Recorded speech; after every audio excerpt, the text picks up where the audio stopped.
de la política, a su segundo trámite en la Cámara de Diputados pasó el proyecto de ley que regula el voto de los chilenos en el extranjero. El único requisito que establece la iniciativa es la inscripción en los respectivos consulados. Vamos a ahondar en ese y otros temas. El contacto hasta ahora es con el ministro secretario general de la Presidencia, Cristian Larroulea, a quien saludamos y agradecemos estos minutos de conversación. Ministro, ¿cómo le va? Muy buenos días. Muy buenos días. Un saludo a los televidentes. Muchas gracias. Partamos por esto de la posibilidad que se abrió en el Senado de los chilenos votando en el extranjero, situación que tiene que ser ratificada por la Cámara Baja. ¿Qué análisis hace usted, ministro, particularmente del rechazo que dieron algunos senadores de la Alianza, particularmente de la UDI, a un proyecto que es parte de la agenda política del presidente Piñera, presidente que es de la misma coalición de los mismos senadores que rechazaron esa iniciativa? Bueno, efectivamente, como tú dices, este proyecto forma parte del programa de gobierno, forma parte de la agenda democrática. Nosotros hemos hecho, ¿no es cierto?, avances sustanciales en cambiar las instituciones para facilitar la participación de la ciudadanía, para volver a darle más legitimidad a las instituciones políticas, el voto voluntario, la inscripción automática, las primarias, la elección directa de los cores y ahora otro paso importante para el voto de los chilenos en el extranjero. Obviamente que en estas materias hay distintas opiniones y esas son legítimas, pero lo importante es que hemos logrado formar el acuerdo necesario y el consenso. Nosotros habíamos iniciado un proyecto hace mucho tiempo atrás con una reforma constitucional. La Concertación lo había rechazado, pero ahora finalmente se logró formar el consenso y tener la posibilidad de que los chilenos que viven extranjeros puedan votar con la condición, con el vínculo, con el compromiso previo de ir a un consulado para inscribirse y manifestar su deseo de votar en la elección. Sí. El segundo cambio importante es que el proyecto anteriores que habían planteaban que fuera para todas las elecciones y nuestro proyecto siempre planteó que debía ser para las elecciones presidenciales y los plebiscitos nacionales y eso fue lo que finalmente fue aprobado en el día de ayer en el Senado de la República. Correcto, pero así todo, ministro, ¿resulta una incomodidad para el gobierno que esos mismos parlamentarios no lo apoyen, incluso habiendo hecho esas modificaciones que de alguna manera dieran una señal bien potente a quienes se oponían para que dieran su venia, apoyaran esto en el sentido de que es un proyecto del presidente? ¿Hay ahí una incomodidad, hay una molestia desde el Ejecutivo hacia esos parlamentarios?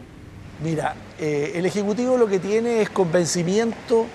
El presidente de la República ha hablado de estos temas, lo ha puesto en su agenda desde que era mucho antes de que fuera candidato y por lo tanto lo que importa aquí es que logramos esa aprobación, se formó el consenso y corresponde ahora el debate en la sala de la Cámara de Diputados. Yeah. Han habido muchos proyectos que nosotros hemos impulsado que no cuentan con la total mayoría de los partidos que son parte de nuestra coalición.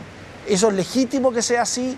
Lo importante es que aquí nosotros estamos cumpliendo un mandato democrático. Cuando el presidente de la República planteó su programa de gobierno, la mayoría de los chilenos dijo, ese es el programa de gobierno que tenemos que llevar adelante y eso es lo que estamos cumpliendo y lo vamos a hacer hasta el último día de nuestra gestión. Ministro, quiero pedirle para nuestros televidentes, si usted pudiera explicarle a ellos cuál es la razón de esta iniciativa que tiene que ver con que los chilenos que quieran votar, de aprobarse esto, tienen que ir previamente al consulado a manifestar su intención. Yo estuve leyendo, me quedó bastante claro, pero los televidentes me imagino que no necesariamente manejan la razón de por qué ese chileno que vive fuera debe ir a expresar previamente al consulado respectivo esa intención de votar. ¿Por qué? Hay dos razones. Una práctica requiere, para hacer el padrón correspondiente en cada uno de los consulados, se requiere ir con anticipación para que el CERVEL pueda construir esos padrones electorales, pueda además, muchas de esas personas pueden estar inscritos en el padrón electoral que hay aquí en Chile y por lo tanto hay que sacarlo de Chile para llevarlo al extranjero. Ese trabajo previo son razones prácticas acordémonos que está asociado a la inscripción automática. Chile tiene hoy día inscripción automática y por eso es que ahí hay una razón. Y la segunda razón casi todos los países de democracias más sólidas exigen un cierto tipo de vínculo, exigen un cierto tipo de compromiso a quien vive en el extranjero respecto al país. Y por lo tanto, esto nos parece que es un compromiso mínimo, que la persona manifieste la intención de votar en la elección presidencial correspondiente. Es sano que la persona que vive en el extranjero y que vota tenga un compromiso con el país, y eso es lo que pretende también esta exigencia. Por lo tanto, son dos, una práctica y la otra una más de fondo. Ministro, ¿y qué le contestaría usted a aquellos parlamentarios que no están de acuerdo con esto cuando dicen efectivamente la democracia, el ejercicio de esta constituye que todos los chilenos tengan el mismo derecho a expresar su votación independiente si están en Chile o en otro lugar del mundo? Pero también es democrático que decidan aquellos que se van a ver afectados por la política que impera en el país. ¿Qué respuesta hay frente a eso? Por eso es que es la razón del debate, ¿no es cierto? La razón más profunda del debate de autorizar o no a los chilenos que viven en extranjero para votar.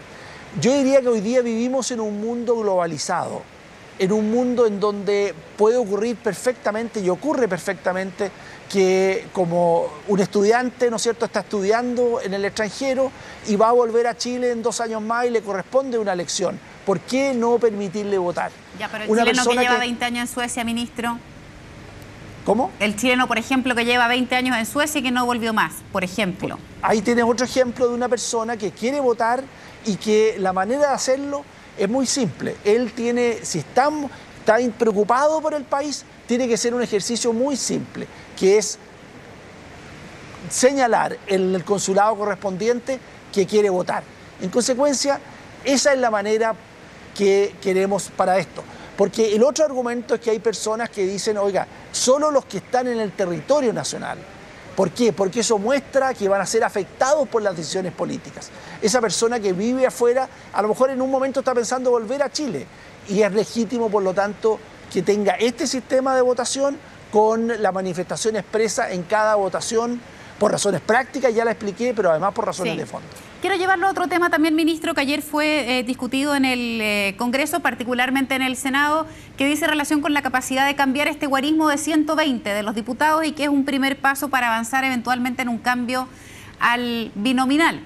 De acuerdo a cómo se establecieron los plazos, la discusión ahora en la Cámara Baja quedaría postergada para enero.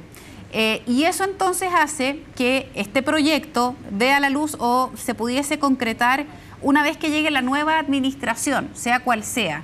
Y no responde eso entonces a los compromisos del presidente Piñera de avanzar en esto con esta administración ya en ejercicio. ¿Hubo ahí un revés? ¿Qué pasó? ¿Qué análisis se hace de eso? A ver, aclaremos primero qué es lo que se está haciendo.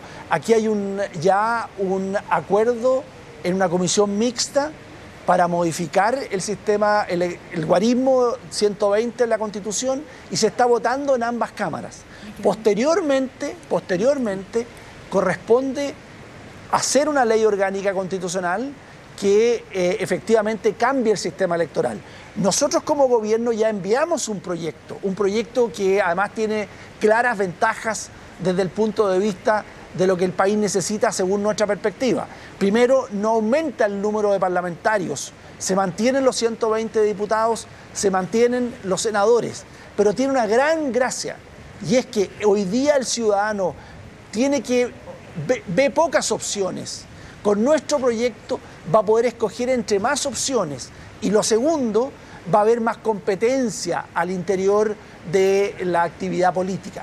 Por lo tanto, tenemos un sistema con nuestra propuesta que está hoy día en el Senado, que esperamos agilizar ahora que se despacha la reforma constitucional del Senado y esperamos en la Cámara, y de esa manera podamos avanzar en nuestro compromiso de perfeccionar, de cambiar el sistema binominal y tener un sistema que sigue siendo, a nuestro juicio, mayoritario, y de esa manera facilita la gobernabilidad, pero además introduce más competencia en la política y le da más opciones al ciudadano, que es lo que la mayoría de los chilenos quieren. Ministro, esta es mi última pregunta. ¿Hay un riesgo en extender demasiado los plazos? ¿A qué me refiero? Que después del 11 de marzo la conformación de ambas cámaras va a estar con una mayoría que no es oposición. Yo no sé si eso arriesga un poco a que probablemente en el futuro se cambien los acuerdos que estaban pactados o que se hagan modificaciones distintas de los acuerdos o los consensos que se habían establecido. ¿Hay un riesgo ahí? Bueno, te aclaro de que la reforma constitucional que se aprobó ayer precisamente tiene una norma que junto con eliminar el guarismo 120 sube los quórums, lo sube a 3/5. Correcto. Y por lo tanto eso va a requerir acuerdos, ya sea en este Parlamento o en el futuro Parlamento, para cambiar el sistema electoral. Perfecto. Ministro Larraule, muchísimas gracias por haber conversado con CNN. Que tenga un muy buen día. Que tengan un buen día. Muchas gracias. Adiós.